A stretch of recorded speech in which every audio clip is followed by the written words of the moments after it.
Eu tenho uma coisa para você. Veja atrás dos mapas astronômicos. Que é isso? Isso é um astrolábio. Serve para mostrar o movimento das estrelas em torno da Terra, segundo a opinião comum. E como é que funciona? Vamos investigar e começar pelo começo. Me dê a descrição. No meio tem uma pedra pequena. Essa é a Terra. E por fora tem umas cascas, uma por cima da outra. Quantas?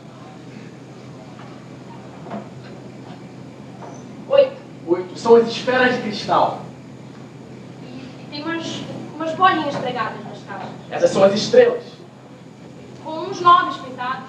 Que nomes? Nomes de estrelas. Quais? A bola de cima é a lua, é o que está escrito. E a de baixo é o sol. E agora faça mover o Sol.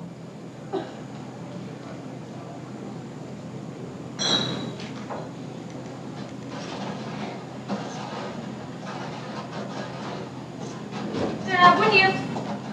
Mas a gente fica parado lá no meio. É, André.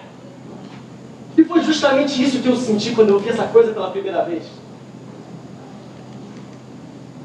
Muros e cascas, tudo parado. Há 2000 anos a humanidade acreditou que o Sol e as estrelas do céu giravam em torno dela. O Papa, os cardeais, os professores, capitães, príncipes, peixeiras, crianças de escola, todo mundo pensando que estava imóvel nessa bolinha de cristal aqui. Mas agora nós vamos sair para fora, André, para uma grande viagem. Porque o tempo antigo acabou. E agora é um tempo novo. O que constava antes é que havia esferas de cristal segurando as estrelas para que elas não caíssem. Pois agora, nós juntamos coragem e deixamos que elas flutuem livremente, desancoradas e em grande viagem. Seu Galileu, eu acho melhor você tomar seu leite. Daqui a pouco chega a gente. Andréia, você acabou entendendo o que eu me expliquei ontem?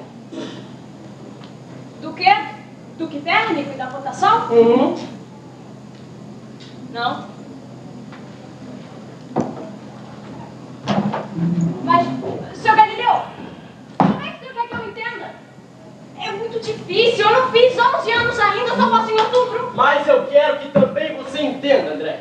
É por causa dessas coisas que eu trabalho e compro livros caros em lugar de pagar leiteiro. Mas, seu Galileu, o que eu vejo é que o sol de noite não está onde ele estava de manhã.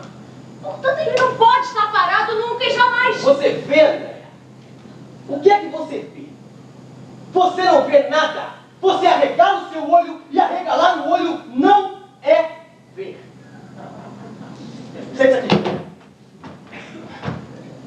André, preste atenção. Isso daqui é o sol.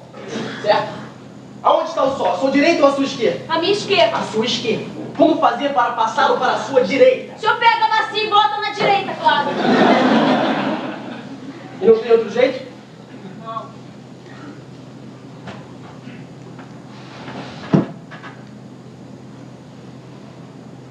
Aonde está o sol agora? À direita ou à esquerda? À direita. À direita. E por acaso o sol se moveu? Ele não. Não, o sol não se moveu. O que foi que se moveu então? Fui eu. É claro, seu burro! A cadeira se moveu, a cadeira! Mas eu com ela. É claro, André, a cadeira é a terra. E você está em cima Seu dela. Galileu, o que o senhor está fazendo com o meu menino? Eu estou ensinando a ver. Arrastando o menino pelo quarto? Deixa, mãe. Você não entende disso mesmo? Ah, é? E você entende, é isso? Seu Galileu, lá embaixo tem um rapaz muito bem vestido e quer aulas particulares. Trouxe essa carta de recomendação. Seu Galileu, tem uma coisa. Com o senhor, o Andréia, um dia ainda acaba dizendo que 2 e 2 são 5. Ele não entende nada do que o senhor diz, confunde tudo. Ontem mesmo, ele me provou que a Terra gira em torno do Sol. Disse que foi um tal Quipérnico que calculou isso. E não foi não, seu Galileu? Não foi o Quipérnico? Fala pra ela o senhor mesmo.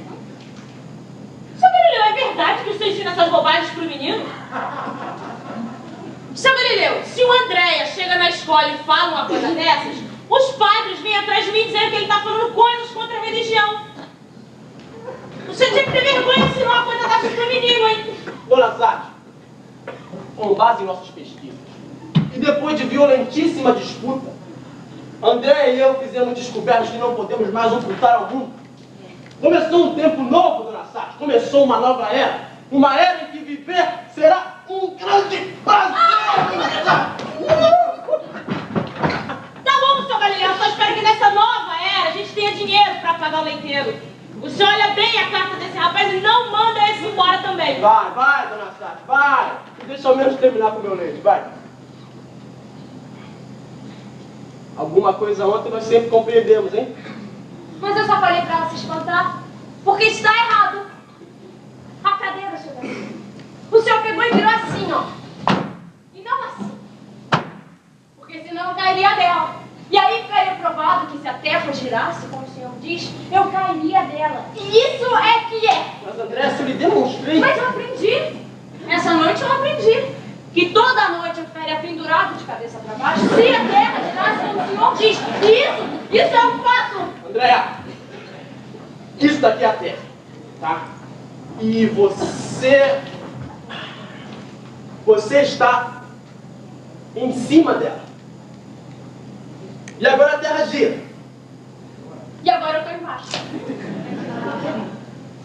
André, preste atenção. A cabeça onde está? Embaixo? Por quê? A cabeça não está mais em cima? Os pés não estão mais embaixo? Por acaso, quando eu viro a terra, você fica assim? De cabeça para baixo? Não. Não. E por que eu não percebo que ela virou? Porque você vai junto, André. Você e o ar que está em cima de você e tudo que está sobre a terra também. E por que parece que o sol se move, então?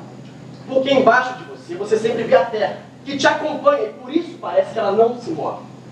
Mas agora façamos o seguinte. Você está aqui, certo? Não. Você olha para cima. Aonde está o céu? Em cima. No teto. O teto é o céu, está sobre a sua cabeça. O que é que está embaixo? Eu. Você. Se a terra continuar a girar, e nesse momento você olhar para cima, o que é que está em cima? Eu. E o que é que está embaixo? No teto. Aí. Essa é boa, seu Galileu. Ela vai ficar de boca aberta. Isso aqui parece a casa da sogra, hein? Bom dia, meu senhor. Meu nome é Ludovico Marcílio.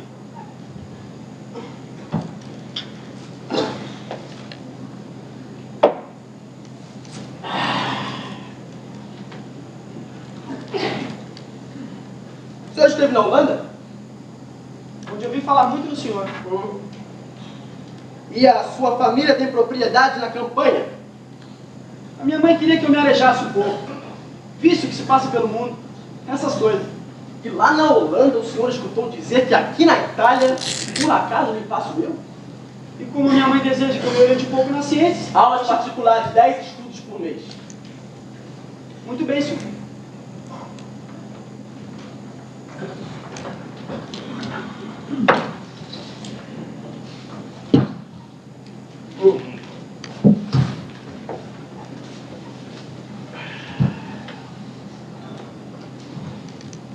Quais são os seus interesses?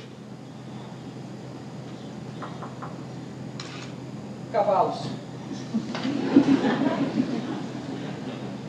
Eu não tenho cabeça para ciência, senhor Galileu. Bom, nesse caso serão 15 estudos por mês. Não, tudo bem, senhor. As aulas serão de manhã cedo. André vai ter que ser às suas custas. Não vai sobrar tempo. Você entende, né? Você não paga. Já tô indo. Seu Galileu? Posso levar maçã? Vai.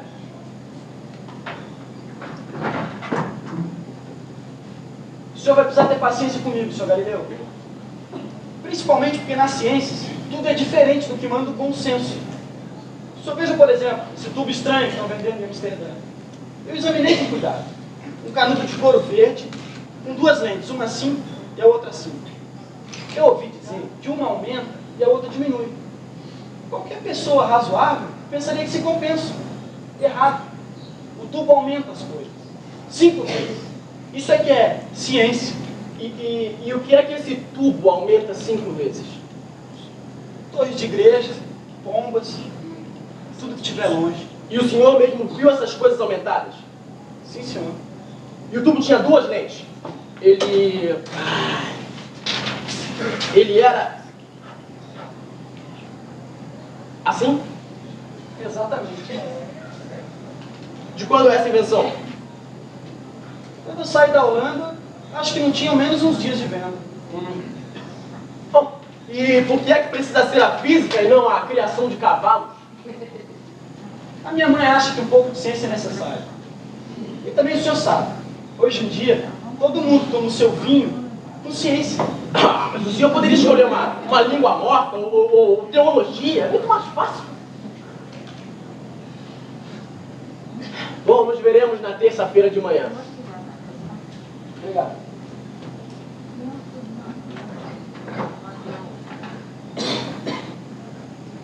Não precisa me olhar assim. Eu vou dar as aulas, não vou? Só porque eu cheguei aqui a tempo. O procurador da universidade está aí fora. Mande-o entrar, porque esse é importante. Podem ser 500 escudos por mês. Daí eu não preciso mais de alunos particulares.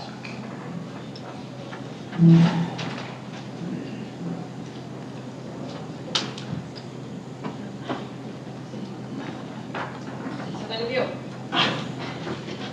Bom dia. Me empreste meio escudo.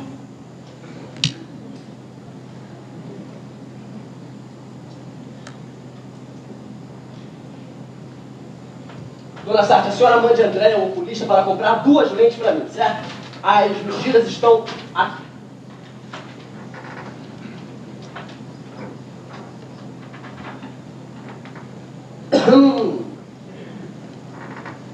Vim aqui para tratar do seu pedido de aumento. O senhor quer ganhar 1000 escudos. Infelizmente, meu parecer não será favorável.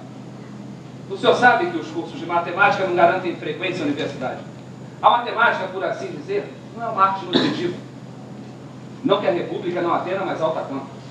Embora não seja tão necessária como a filosofia e nem tão útil quanto a teologia, aos conhecedores ela proporciona um infinito prazer. Meu senhor, com 500 escudos eu não vivo. Mas o senhor tem 2 horas de aula, 2 vezes por semana. O seu extraordinário prestígio lhe garante quantos alunos quiser. Gente que pode pagar aulas particulares. O senhor não tem aulas particulares? Meu senhor, eu tenho demais. Eu ensino. E quando é que eu tenho tempo? Homem de Deus, eu não sei tudo, como os senhores da faculdade de filosofia, não. Eu sou estúpido. Eu não sei nada de nada. De modo que eu sou forçado a preencher os buracos do meu saber. E quando é que eu tenho tempo? Quando é que eu faço pesquisa? Meu senhor, a minha ciência ainda tem fome de saber. Em todo caso, o senhor não se esqueça que talvez a República não pague tanto quanto certos príncipes, mas lhe garante a liberdade de pesquisa. Nós aqui em Pádua admitimos até mesmo alunos protestantes e lhe damos diplomas de doutor.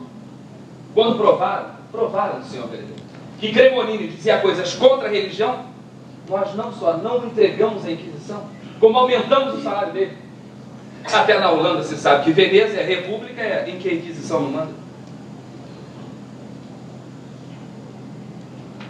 Isso tem um certo valor para o senhor, que é astrônomo, que trabalha numa doutrina em que há muito tempo a igreja não encontra o devido respeito. Mas Giordano Bruno, os senhores entregaram a Roma, porque ele defendia a doutrina de Copérnico. Não porque ele defendesse a doutrina do senhor Copérnico, que aliás está errado, mas porque ele não era veneziano, nem tinha emprego aqui. De modo que o senhor deixa queimado vivo fora do jogo. Essa vossa proteção à liberdade de pensamento não é mau negócio, não, hein?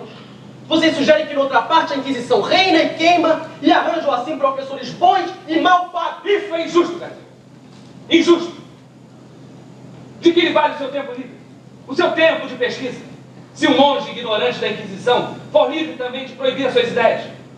Não há rosas sem espinhos, Galileu.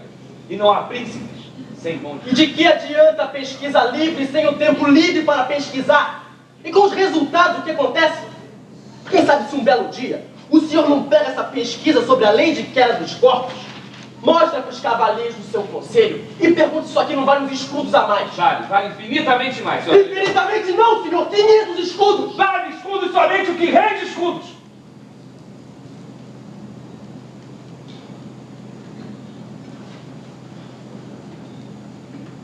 Se senhor quer dinheiro? O senhor precisa produzir outra coisa. O senhor não pode cobrar mais pelo saber que vende do que ele rende a quem o compra. O senhor quer um exemplo? A filosofia que o senhor Colombo vende em Florença. Ela rende pelo menos 10.000 escudos anuais ao príncipe. A sua lei da queda dos corpos levantou poeira, é verdade. O senhor é aplaudido em Paris, em Praga. Mas essas pessoas que o aplaudem não pagam quanto o senhor custa a universidade de Pádua. A sua desgraça, Galileu, está na sua especialidade. Eu entendo.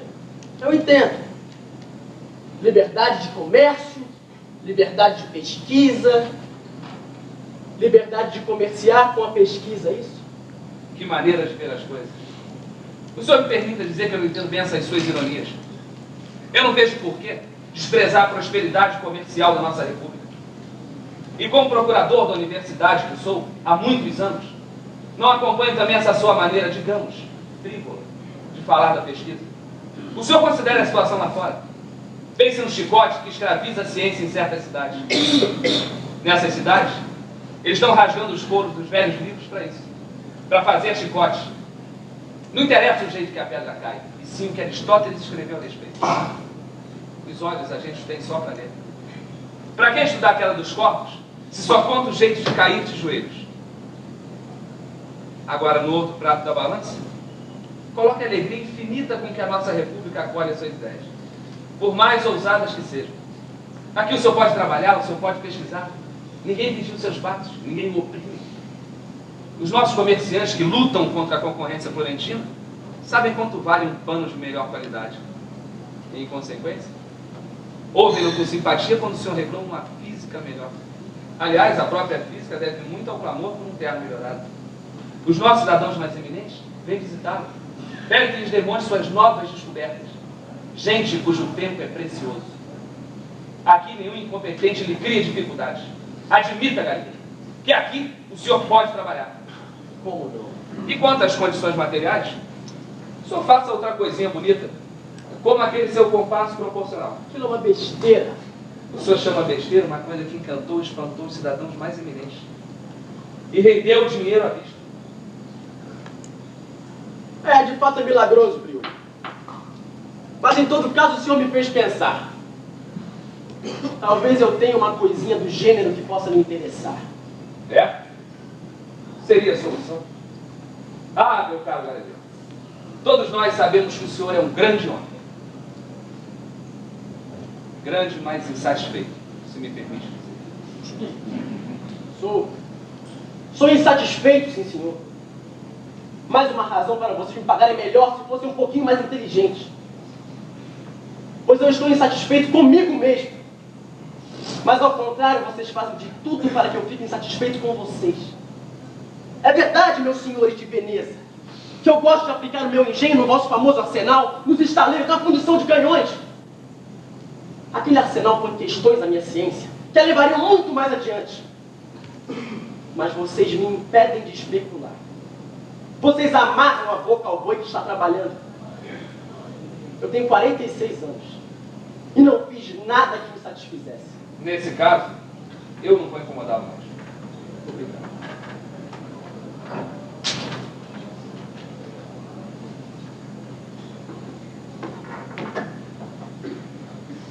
Você não comeu a maçã, né? É pra ela ver que gira. André, escute. Não fale aos outros de nossas descobertas. Por quê? Porque as autoridades proibiram. Ué, mas é verdade. Mas proibiram. E nesse caso tem mais. Nós, os físicos, ainda não conseguimos provar aquilo que nós julgamos certo. Mesmo a doutrina do grande Copérnico ainda não foi provada. Ela é apenas uma hipótese.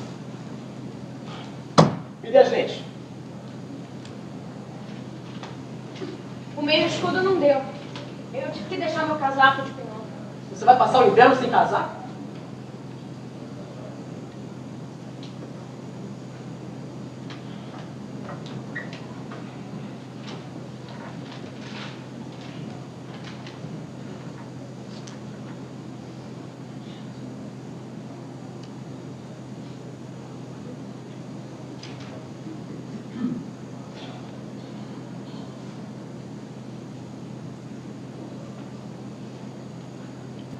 André!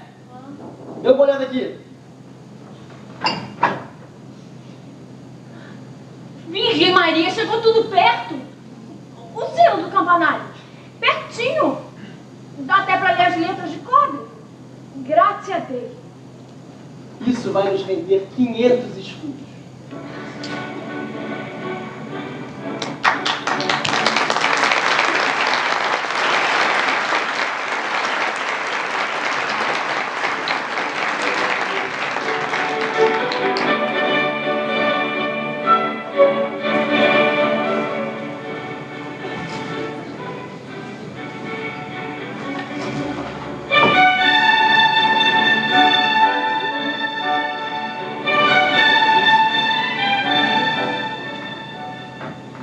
Servindo-se do telescópio, Galileu descobre fenômenos celestes que confirmam o sistema copernicano. Em busca de melhores condições para elaborar suas provas, Galileu troca a República de Veneza pela proteção da corte florentina. Porém, os sábios de lá não dão crédito às descobertas feitas pelo telescópio.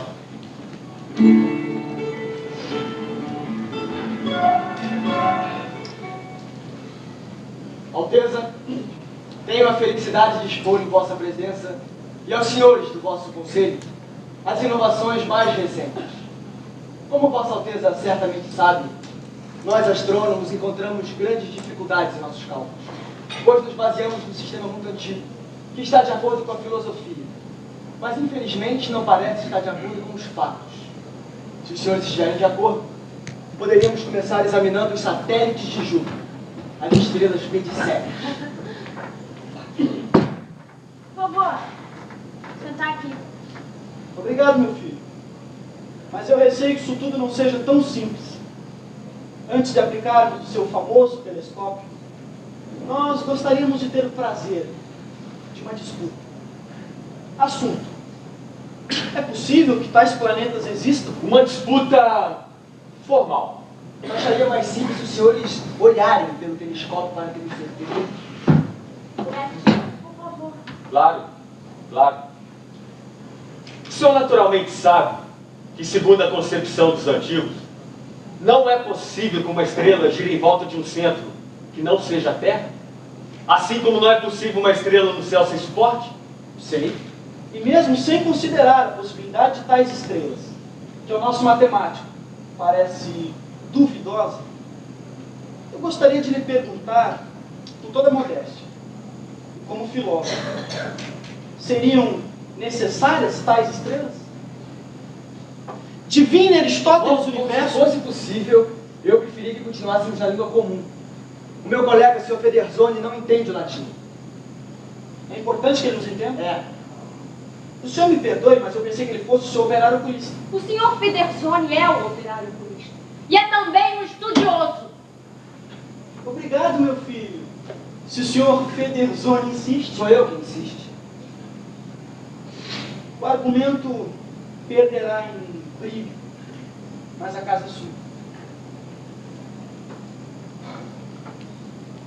O universo do divino Aristóteles, com as suas esferas misticamente musicais, e as suas abóbadas de cristal, e o movimento circular dos seus corpos, e o ângulo oblíquo do trajeto solar, e os mistérios da tabela do satélite, e a riqueza estelar do catálogo da calota austral, e a arquitetura iluminada do globo celeste, formam uma construção de tal ordem e beleza que deveríamos excitar muito antes de perturbar essa harmonia. Vossa Alteza não gostaria de ver as impossíveis e desnecessárias estrelas através do telescópio? Não seria certo dizer que é duvidoso o instrumento no qual se vê o que não pode existir? O que o senhor quer dizer? As razões, seu Galileu. Eu quero as razões que o lógico supõe que na esfera mais alta do céu imutável as estrelas possam mover-se e flutuar livremente. Razões, Sr. Galileu. Razões. Razões? Mas se os olhos dos senhores e as minhas anotações comprovam o fato, meus senhores, essa disputa está perdendo sentido. Se houvesse a certeza de que o senhor não se irritaria mais ainda, com certeza, eu diria que o que está nesse instrumento e o que está no céu são coisas totalmente diferentes. É impossível exprimir esse pensamento de maneira mais cortês. O senhor acha que as estrelas medicéis estão pintadas nas lentes? O senhor está me acusando de fraude? Mas de maneira alguma. Em presença de Sua Alteza? O seu instrumento, não sei se eu chamo de seu filho ou filho adotivo, é extremamente engenhoso. Quanto a isso, não há dúvidas. Estamos inteiramente convencidos, Sr. Galileu, de que nem o senhor, nem ninguém ousaria dar o nome egrégio da casa reinante a uma estrela, cuja existência não estivesse acima de qualquer dúvida. Aconteceu alguma coisa com as minhas estrelas? Meus senhores, vamos ou não vamos olhar? Claro. Que isso? É que eles são burros, é isso!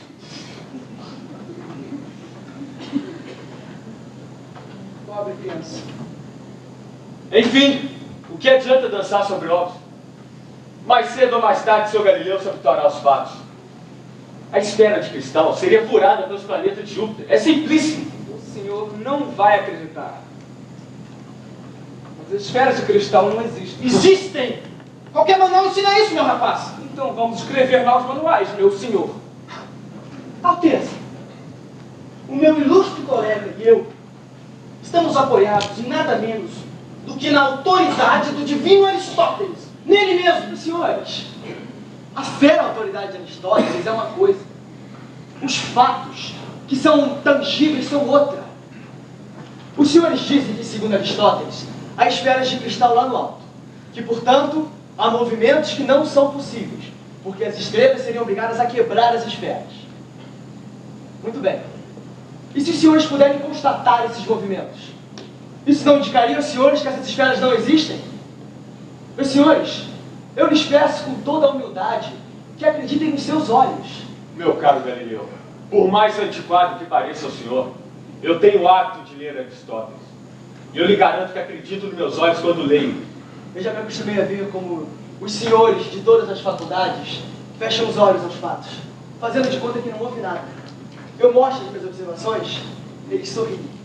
Eu ofereço o meu telescópio para que vejam, e eles citam Aristóteles. E Aristóteles não tinha telescópio. É claro que não! Se a intenção do senhor aqui é de sujar o nome de Aristóteles, uma autoridade aceita não só pela totalidade da ciência antiga, como pelos grandes padres da igreja, quer me parecer supérfluo prosseguir nessa discussão.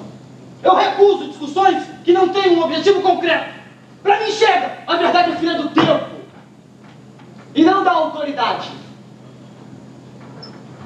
A nossa ignorância é infinita. Vamos reduzi-la de 1 centímetro. De que vale ser tão esperto agora? Hein? Agora que poderíamos ser ao menos um pouco menos estúpidos. Eu tive a felicidade inimaginável de encontrar um instrumento novo que permite olhar mais de perto, não muito, uma franja do universo. Os senhores deveriam aproveitar.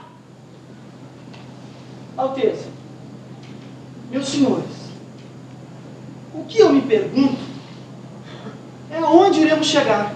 Pelo que eu entendo como cientistas, não temos que perguntar onde a verdade nos leva. É, mas a verdade, Sr. Galileu, pode levar a muitas partes. Alteza, nessas noites, na Itália inteira, há telescópios voltados para o céu. As luzes de Júpiter não barateiam o leite, mas nunca foram vistas. E agora existem.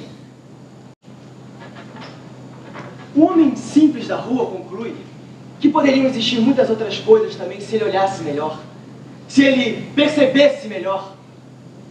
Vossa Alteza deve confirmá-lo. Se a Itália está atenta, não é por causa do movimento de algumas estrelas distantes, mas pela notícia de que as doutrinas ditas inabaláveis estão abaladas. E qualquer um sabe que o número delas é grande demais. Meus senhores, não vamos defender doutrinas abaladas. São os professores que deveriam derrubá-las. Eu preferia que o seu ajudante não desse conselhos numa disputa científica. Alteza, essa conversa extraordinariamente instrutiva se estendeu um pouco demais. Sua Alteza precisa descansar antes do baile da corte.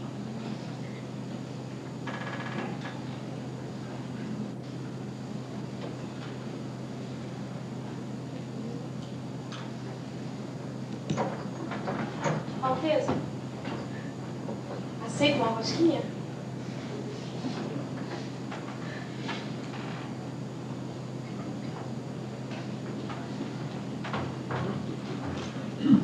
Mas bastava que os senhores olhassem pelo instrumento.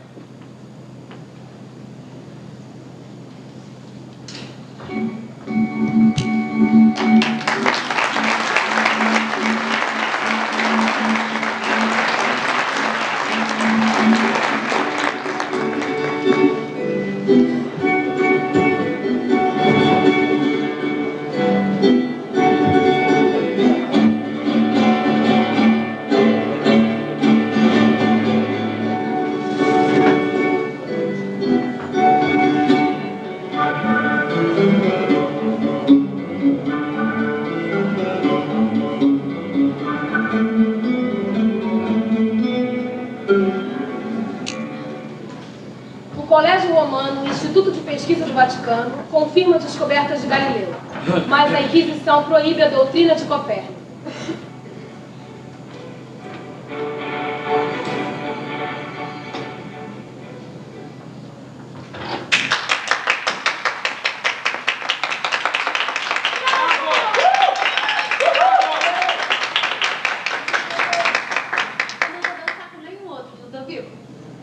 Alça, o teu vestido está solto. Tua veste desalinha, Thaís. Não a recompões. Outro tumulto mais forte respira nos meus e noutros olhos também. As luzes e os murmúrios da sala lembram aos convivas a noite que murmura no parque. Olha o meu coração. Tá batendo. Eu quero estar linda. É bom, senão eles voltam a duvidar que ela gira. E de fato ela não gira. Em Roma só se fala no Senhor. Mas nessa noite em diante, falarão de sua filha. Dizem que em Roma, na primavera, é fácil ser dela. Mesmo eu devo estar um Adonis, um pouco encorpado.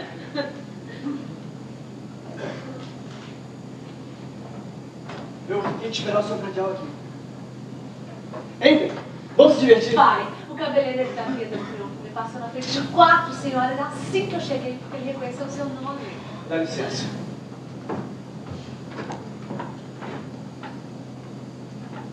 Suas eminências os cardeais Belarmino e Barberini. Nasce o sol e põe-se o sol, e volta ao lugar onde nasceu. É o que diz Salomão. E o que diz Galileu? Quando eu era desse tamanho, Eminência, andando de barco na praia, eu falei: ih, a praia tá indo embora! Hoje eu sei que a praia não ia embora. O barco é que se movia. Muito esperto. O que nós vemos, Belarmino, isto é, o movimento das estrelas, pode muito bem estar errado. Vide barco e praia.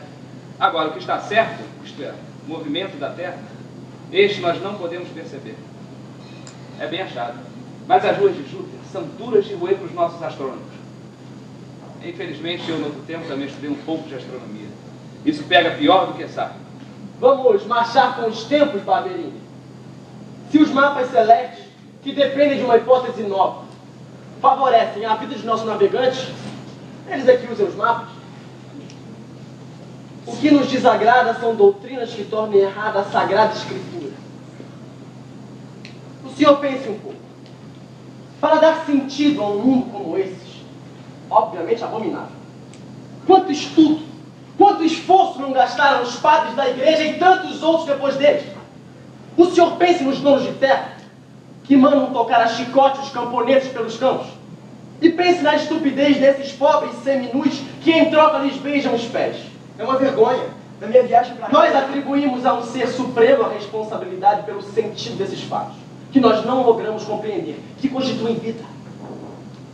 Dissemos que havia uma certa finalidade nessas coisas, que tudo obedecia a um grande plano. E mesmo assim o sossego nunca foi completo. E agora me vem o Senhor e me diz que o Ser Supremo compreendeu mal o movimento dos céus, que o Senhor compreendeu bem. Isso é prudente. Eu sou filho devoto da igreja. Pessoa incorrigível. Ele quer provar com toda a candura que em matéria de astronomia Deus escreveu as letras. Deus então não estudou astronomia como convinha antes de regir a Sagrada Escritura? Meu caro amigo. Mesmo ao Senhor não lhe parece provável que o Criador saiba mais do que a criatura a respeito da própria criação? Meus senhores, afinal, se o homem decifra mal o movimento das estrelas, ele pode errar também quando decifra a Bíblia? Mas, meu senhor, afinal de contas, decifrar a Bíblia é tarefa dos teólogos da igreja. Ou não? O senhor vê? O senhor acaba não respondendo. Senhor Galileu, o Santo Ofício decidiu esta noite que a doutrina de Copérnico, segundo a qual o Sol é o centro do universo e é imóvel, enquanto que a Terra não é o centro do universo e é móvel, é tola, absurda e herética na fé. E eu tenho a incumbência de pedir ao Senhor que abjure essa opinião. Repita isso. Sua Eminência o Cardeal Belarmino, ao mencionado Galileu Galilei.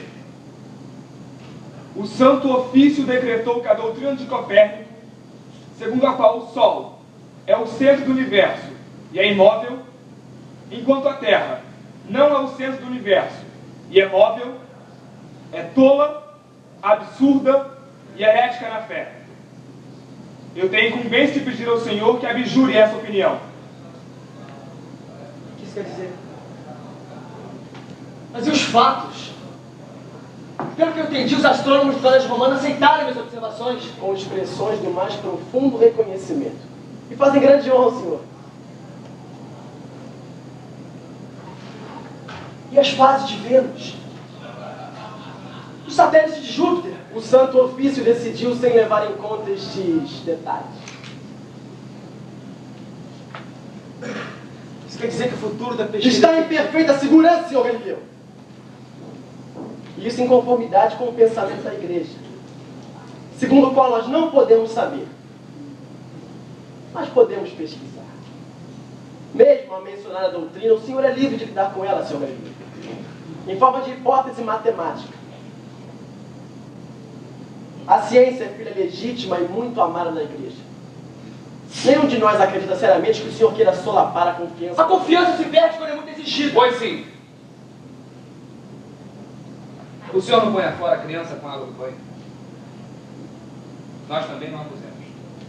Nós precisamos do Senhor mais do que o Senhor de nós.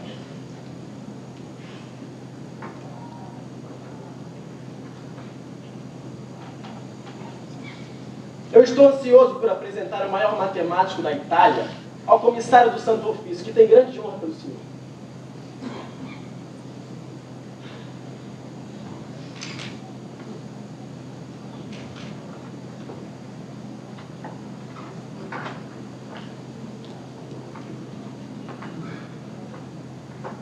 Ao que ele volta a transformar-se em cordeiro.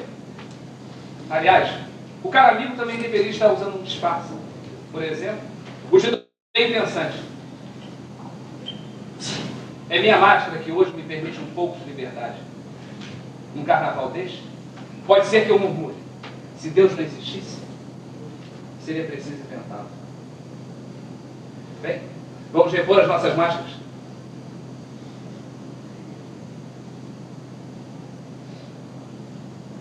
Mas o pobre Galileu não teve nenhum.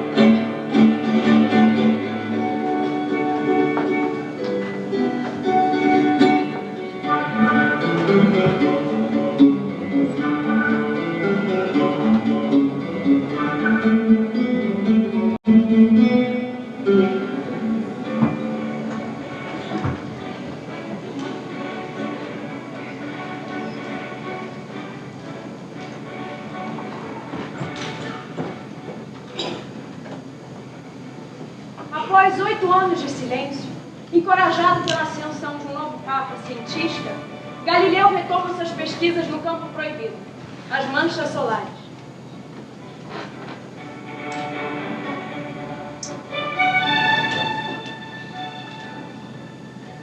Costurar enxoval e costura feliz.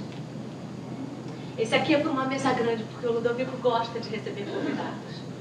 E com muito cuidado, viu? Porque a mãe dele não deixa escapar nada.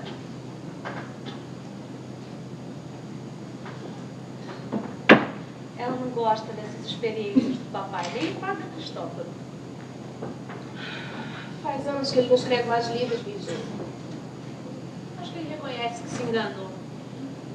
Quinta-feira à tarde. Flutuação dos corpos. Traveso gelo, bacia d'água, agulha de ferro. Aristóteles. Conhece esse passo, é o reitor, seu Carmone.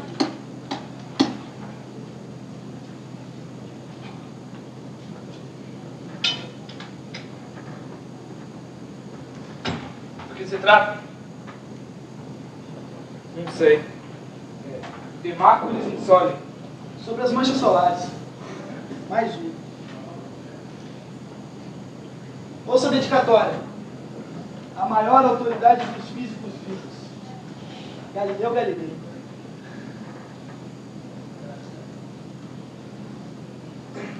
Em Paris e em Praga dizem que são vapores do Sol. Faz 2 semanas, Sr. Galileu, que nos dias de sol eu subo no vão do telhado.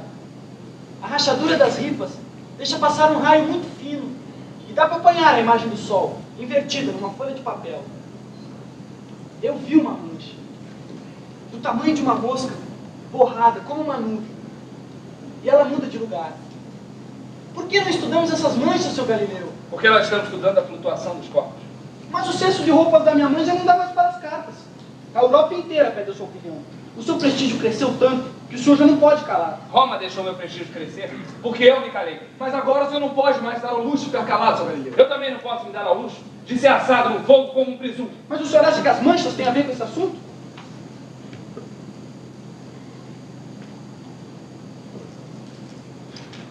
Está bem. Vamos ficar com os pedacinhos de gelo. Esses não fazem mal, senhor. É isso. A nossa tese, André. Quanto à flutuação, nós supomos que ela não depende da forma do corpo, mas do seu peso, comparado com o da água.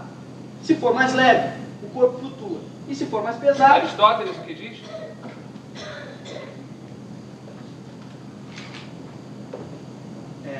Discos Não, largos. não, traduza. Uma placa de gelo fina e larga, ela flutua à tona da água. Enquanto que uma agulha de ferro, ela vai ao fundo. E por que o gelo não afunda, segundo Aristóteles? Porque é plano e largo, de modo que ele não consegue separar a água. Muito bem.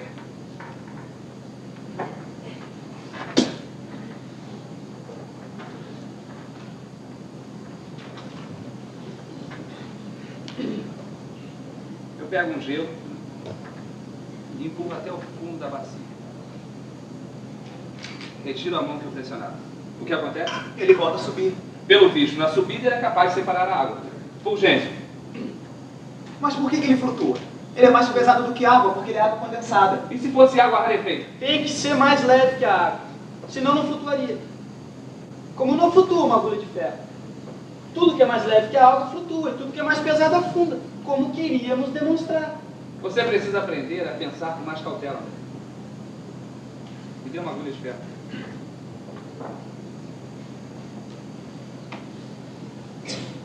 Uma folha de papel. Ferro pesa mais que água? Pesa.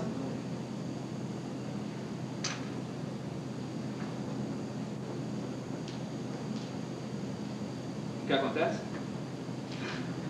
A agulha flutua. Santo Aristóteles não tinha verificado o que ele afirma. Muitas vezes a causa da pobreza em ciência é a riqueza presumida. A finalidade da ciência não é abrir as portas ao saber infinito, e sim dar um limite à infinitude de erros. Tomem suas mãos. O que foi? Não sei. Toda vez que eles riem, eu fico um pouco assustada. Eu penso cá comigo, de que será que eles riem? Meu pai diz que os teólogos têm o dobro dos sinos e que os físicos têm a risada. Não sei, não. Mas pelo menos ele já não usa tanto aquela luneta. Aquilo sim era pior. Ele agora põe gelo para apoiar. Acho que daí grande mal não sai. Sei lá.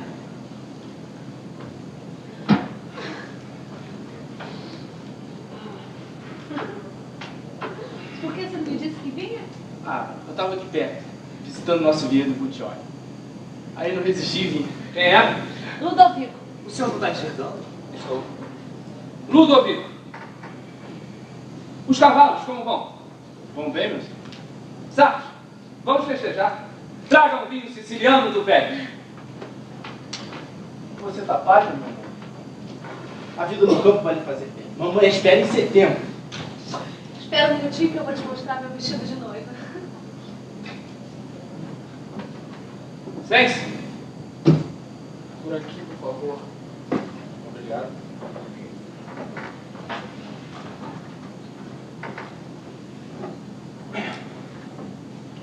dizer, meu senhor, que há mais de 1000 alunos assistindo às suas aulas na universidade?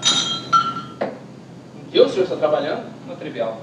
Você passou por Roma? Passei. Antes que eu me esqueça, mamãe manda cumprimentá-lo pelo tato admirável com que o senhor tratou o novo deboche holandês das manchas solares. Muito obrigado. Em Roma já tem assunto para o mês de fevereiro. Cristóvão Clavo receia que o velho pandemônio terra em volta do sol recomece. Por causa dessas manchas solares. Não se preocupe. E outras esperanças da cidade santa? Afora esperanças que eu volte a pecar. Naturalmente os senhores sabem que o Santo Padre está morrendo. E quem será o provável sucessor? Fala-se em Barberini. Barberini? O senhor Galileu conhece Barberini? O cardeal Barberini é matemático. Cientista no santo trono. Vejam só. Eles agora precisam de um homem como Barberini, que tem estudado um pouco de matemática. As coisas estão entrando em movimento. Federzoni, talvez chegue o tempo em que não será preciso esconder como um criminoso para dizer que 2 e 2 são 4. Eu acho saboroso esse vinho, Ludovico. Você o que acha? É um bom vinho. Veja como ele é cheio de manchas. Ele é quase doce, mas não passa do quase. André, tira essas coisas aí. A bacia, o papel, a agulha. Vou dar valor às consolações da carta. Eu não tenho paciência com as almas covardes que depois falam em fraqueza. Sustento que o prazer é uma prova de capacidade. E o que é que nós vamos fazer, senhor Galileu? É o pandemônio, terra em volta do sol para recomeçar. Talvez descobramos que também o Sol gira. O que você acharia disso, Márcia? Mas por que tanta excitação? O senhor vai mexer de novo com essas coisas do diabo, né, seu Galileu? Agora eu sei por que sua mãe o mandou aqui. Barberini será o Papa. O saber será uma paixão e a pesquisa uma volúpia. Clávio tem razão. Essas manchas solares muito me interessam. Você gosta do meu vinho, Ludovico? É um bom vinho. Mas você gosta mesmo? Gosto dele. Você aceitaria o vinho ou a filha de um homem sem pedir que ele se aposente da sua profissão? O que tem a ver a minha astronomia com a minha filha? As fases de Vênus não alteram o traseiro dela? O senhor é mesmo muito ordinário, seu Galileu. Eu vou buscar a Virgínia imediatamente. Os casamentos em famílias como a minha, senhor Galileu, não se fazem só no ponto de vista dos sentidos. Fizeram com que você esperasse 8 anos antes de se casar com a minha filha, para ver se eu me comportava bem. A minha mulher faz figura na igreja de nosso vilarejo, no assento de nossa família. Se a senhora do latifúndio for santa, o dinheiro dos camponeses é mais seguro. É isso? De certa maneira. Andréia, Fulgêncio, vamos buscar o telescópio. Vamos produzir a imagem do Sol numa tela, para proteger os nossos olhos. É a sua tese, Andréia. Senhor, em Roma, há um tempo atrás, o senhor assinou que não participava mais dessa história de terra e sol. Naquele tempo tínhamos um Papa retrógrado. Tínhamos, Galileu. Sua santidade ainda nem morreu. Mas quase, quase. Quase. Esse homem pega um pedacinho de gelo 50 vezes. Mas quando alguma novidade parece favorável, ele acredita de olho fechado. O próximo Papa, senhor Galileu, caso a sua santidade morra, quem quer que ele seja, por grande que seja o seu amor à ciência, deverá levar em conta o amor que ele tem às primeiras famílias desse país. Ludovico, Deus fez o mundo físico. Deus fez o cérebro humano. E Deus há de permitir a física. Galileu, eu vou lhe falar uma coisa e você vai ter que me ouvir. Eu vi o meu filho cair em pecado por causa dos seus experimentos, teorias e observações e não pude fazer nada. Você se rebelou contra as maiores autoridades e já foi prevenido uma vez. Os maiores cardeais falaram e falaram a você como uma besta doente. Durante algum tempo adiantou. Mas há 2 meses atrás, logo depois da Imaculada Conceição, eu percebi que você havia recomeçado com as tais observações. Em segredo e no sótão. Eu sabia de tudo, mas eu fiquei calada. Eu acendi uma vela São José, porque isso pra mim é demais. Quando você tá sozinho comigo, você ainda mostra sinal de juízo, diz que sabe que precisa se controlar porque é perigoso. Mas bastam 2 dias com essas benditas observações que você fica pior do que antes, Galileu. Se eu perco a felicidade eterna porque fiquei ao lado de um herético, o problema é meu. Mas você não tem o direito de pisotear a felicidade de sua filha com esses pés enormes. Tragam o telescópio. É você que vai dizer a ela. A Virgínia não vai resistir. Senhor Galileu, o senhor tem um cérebro maravilhoso. Que pena. Mas ele está ameaçando passando, seu É Galileu? porque eu poderia incitar os camponeses e até os administradores dele a pensar ideias novas. O senhor será um eterno escravo de suas paixões. Transmita as minhas desculpas à Virgínia. Eu penso que é melhor não vê-la agora. Ah, o Dó estará sempre à sua disposição. Tenha um bom dia. Ah, Ludovico, dê recomendações a todos os Marcini que não abalaram seus castelos.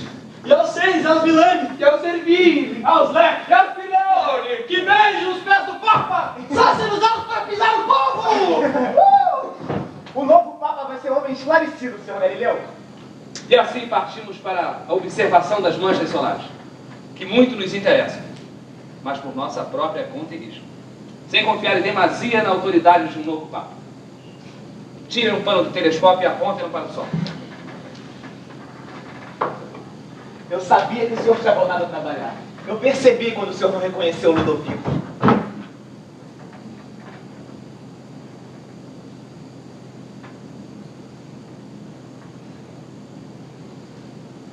Pai, você mandou ele embora.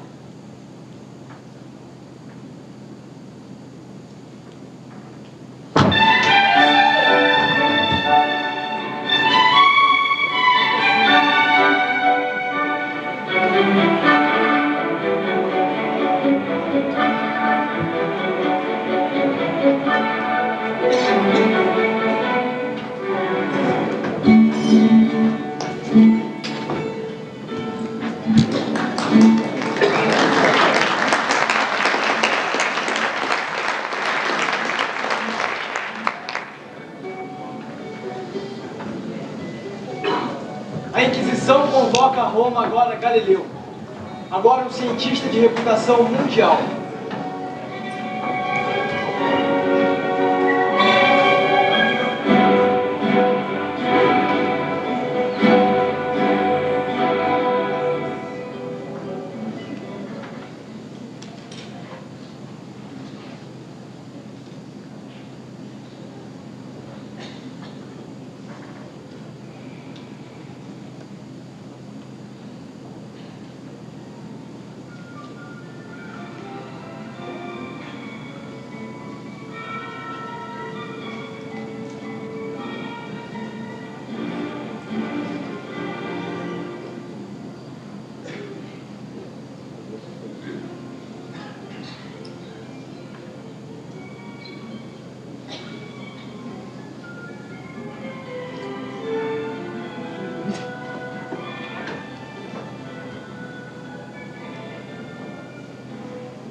Não, não e não.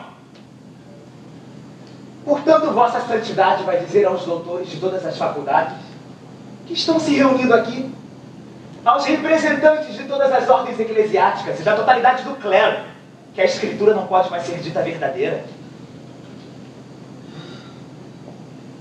Eu não vou permitir que rasgue a matemática. Não. Essa gente afirma que é de matemática que se trata, e não do espírito da rebeldia e da dúvida. Mas não é de matemática que se trata. É uma inquietação horrível que vem percorrendo o mundo inteiro. Uma inquietação de seu próprio cérebro que eles transpuseram para a terra imóvel. Eles gritam. São os números que nos convencem. Mas os números, de onde é que eles vêm? Qualquer um sabe que eles vêm da dúvida. Esses homens, eles duvidam de tudo. E vai ser na dúvida, e não mais na nossa fé, que nós vamos fundar a sociedade humana.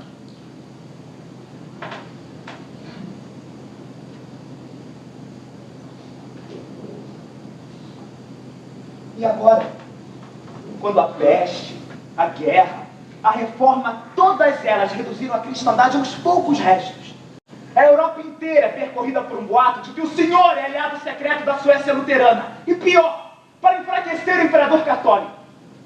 E é justamente nessa hora que esses vermes, desses matemáticos, apontam seu telescópio para o céu e gritam para o mundo inteiro que aqui, o único lugar que até então não fora contestado a sua santidade, aqui também sua santidade está mal.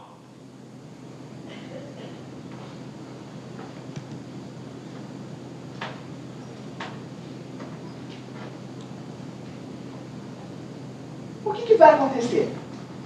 Se essa gente toda fraca na carne e inclinada a qualquer excesso começar a acreditar exclusivamente nas loucuras que esse homem afirma como a sua única verdade, depois de terem duvidado que o sol tenha parado sobre Gibeão, eles vão estender as suas dúvidas porcas às colegas da igreja. Esse relógio me dá os dedos!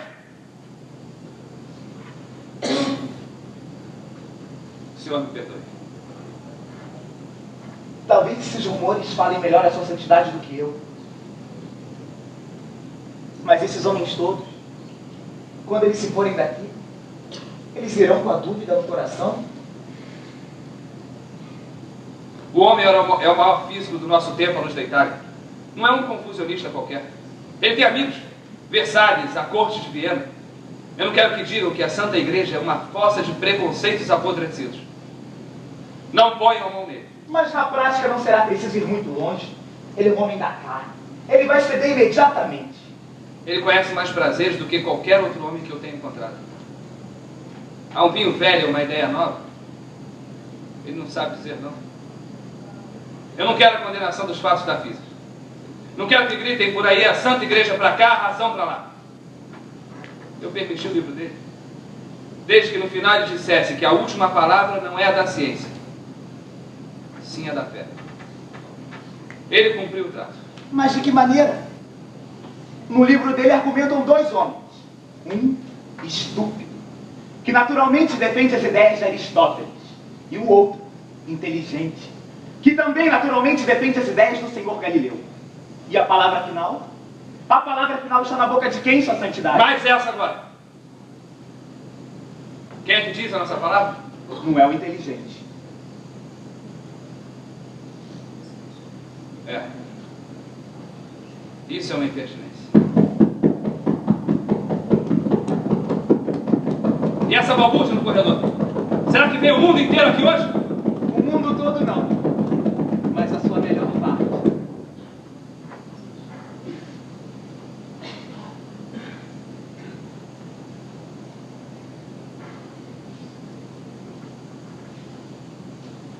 O extremo dos extremos é que lhe mostrem os instrumentos.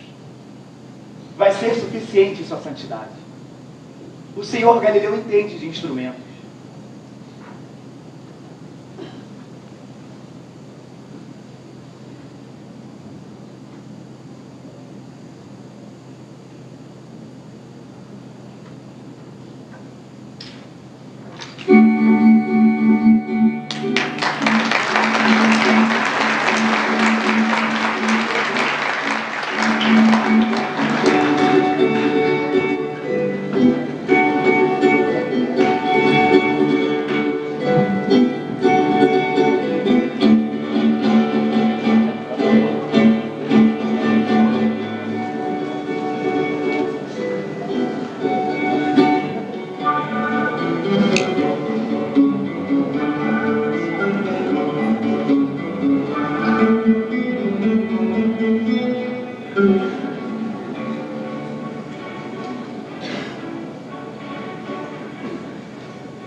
Galileu Galilei, diante da Inquisição, em 22 de junho de 1633, renega a doutrina do movimento da Terra, passa a viver numa casa de campo, nas proximidades de Florença, prisioneiro da Inquisição, até sua morte.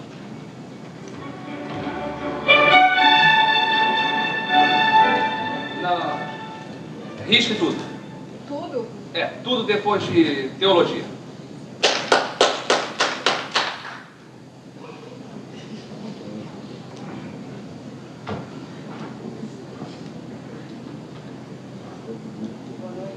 Boa noite.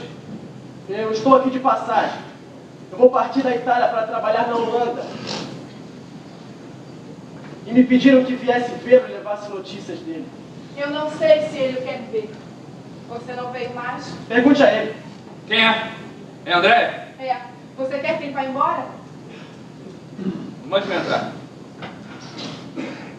Não tem perigo. Foi aluno dele. De modo que agora é inimigo dele.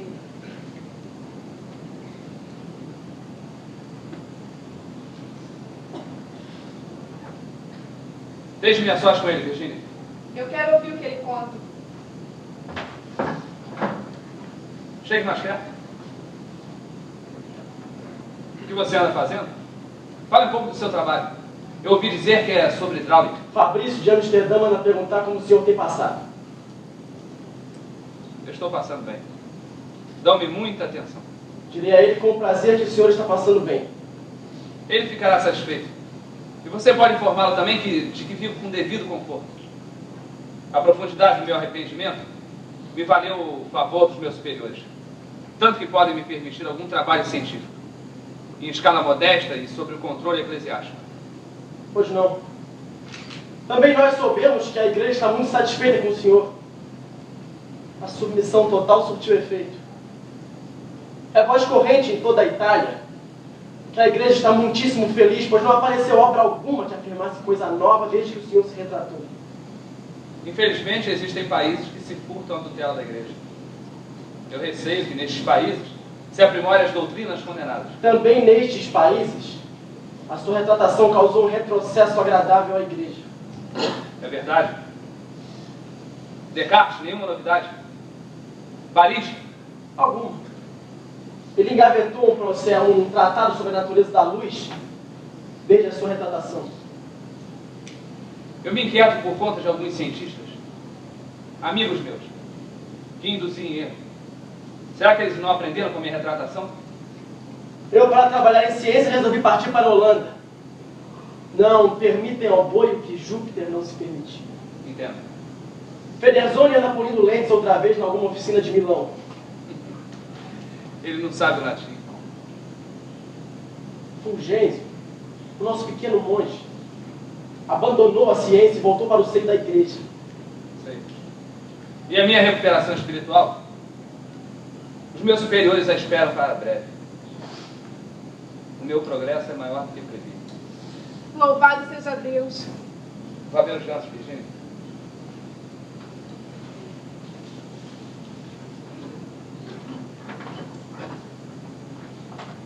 Eu não estou gostando nada desse sujeito. Não tem perigo. Ele é inofensivo. O senhor mesmo está ouvindo? Nós temos queijo fresco de cabra.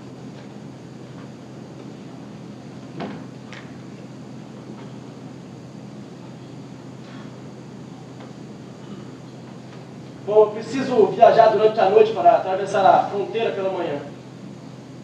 O senhor me dá licença. Para que você veio, Sartre? Para me agitar? Eu vivo com prudência e penso com prudência desde que estou aqui. E nem assim estou livre das minhas recaídas. Prefiro não afligir o senhor Galileu. Barberino dizia que era uma sarna. Ele mesmo não estava a salvo delas. Voltei a escrever. É? Eu terminei os discursos. Os diálogos sobre duas ciências nobres. A mecânica e a queda dos corpos. Aqui! Eles me dão tinta e papel. Os meus superiores não são tolos. Eles sabem que vícios arraigados não se arrancam da noite para o dia. Onde está? Está ali atrás. Mas se você estiver pensando em levá-la para a Holanda, a responsabilidade é toda sua. Nesse caso, você teria conseguido comprar de alguém que tem acesso ao original, do Santo Ofício.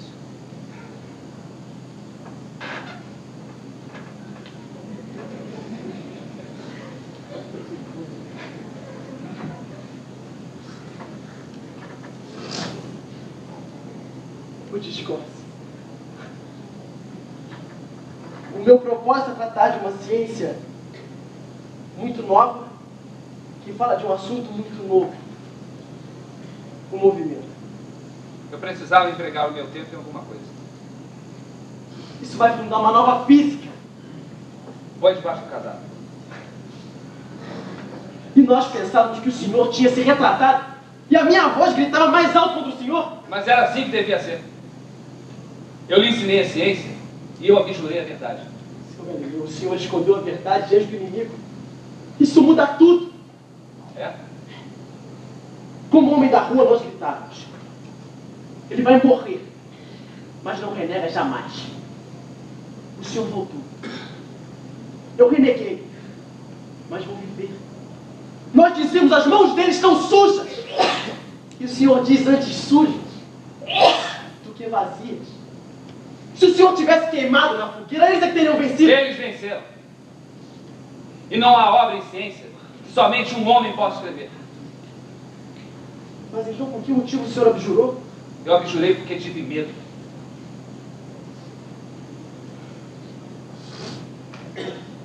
O medo da morte é humano, senhor Galinho. Fraquezas humanas não tem nada a ver com ciência. Não! Meu caro Sartre, mesmo em meu estado presente, ainda me sinto em condições de lhe dar algumas indicações relativas à ciência, com a qual o senhor se comprometeu. Em minhas horas de lazer, que são muitas, eu repassei o meu caso. E pensei no juízo que o mundo da ciência, de que eu mesmo não me considero mais parte, deverá fazer a respeito. A prática da ciência me parece exigir notável coragem. Ela negocia com o saber obtido através da dúvida. E arranjando saber a respeito de tudo e para todos, ela espera que todos duvidem. O nosso recurso novo, a dúvida, encantou o grande público, que arrancou o telescópio de nossas mãos para apontá-lo para os seus carrascos. Estes homens, egoístas e violentos, logo sentiram que o olho frio da ciência havia pousado numa miséria milenar, mas artificial, que obviamente poderia ser eliminada através da eliminação deles. Eles nos cobriram de ameaças e ofertas de suborno irresistíveis para almas fracas. Entretanto, seremos ainda cientistas se nos afastamos da multidão? Vocês trabalham para quê? Eu sustento que a única finalidade da ciência é aliviar a canseira da existência humana. E se os cientistas, intimidados pela prepotência dos poderosos, acham que basta amontoar saber por amor ao saber, a ciência pode ser transformada em legião. O precipício entre vocês e a humanidade pode crescer tanto que é o grito alegre de vocês, o grito de quem descobriu uma coisa nova, responda a um grito universal de horror. Como cientista, eu tive uma oportunidade sem igual. No meu tempo, a astronomia alcançava as praças do mercado. Nessas condições muito particulares, a firmeza de um homem poderia ter causado grandes abalos, se eu tivesse resistido. Entretanto, eu entreguei o meu saber aos poderosos, para que eles usassem, abusassem, não usassem, conforme lhes conviesse. Eu traí a minha profissão. E um homem que faz o que eu fiz não pode ser admitido nas fileiras da ciência. Você foi admitido às fileiras da religião. É isso.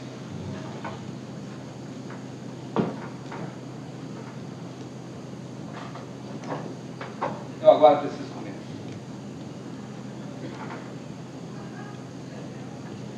Você mesmo agora é professor. Você pode se dar ao luxo de apertar uma mão como a minha?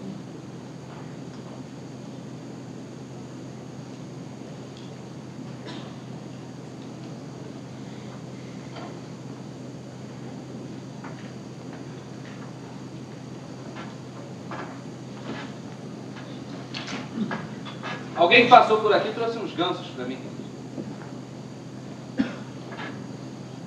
Eu ainda gosto de comer. O senhor então não acha que uma nova era esteja começando? Acho sim. E você? Cuidado quando atravessar a Alemanha com a verdade embaixo dos braços.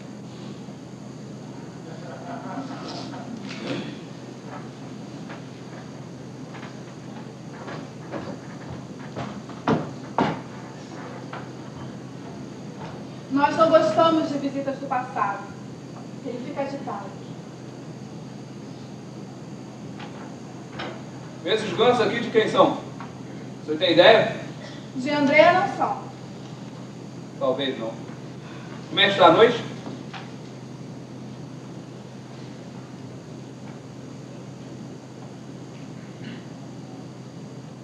Claro.